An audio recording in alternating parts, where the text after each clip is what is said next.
కోపం. అసలీ కోపం మన తెలివిని ఎలా నాశనం చేస్తుంది? దాన్ని మనం కంట్రోల్లో ఉంచుకోవడం ఎందుకంత అవసరం? చూద్దాం రండి. మొదలుపెట్టే ముందు ఒక చిన్న ప్రశ్నతో ఈ చర్చను ఆరంభిద్దాం. ఒక్క క్షణం ఆలోచించండి.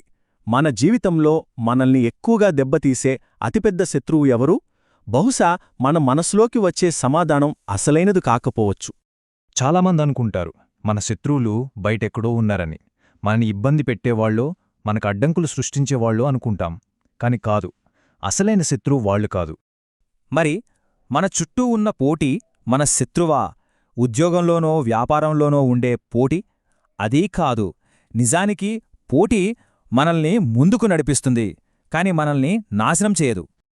మన కష్టాలు, మనం ఎదుర్కొనే సవాళ్లతో కూడిన పరిస్థితులు, అవి కూడా మన అసలైన శత్రువులు కానే కాదు.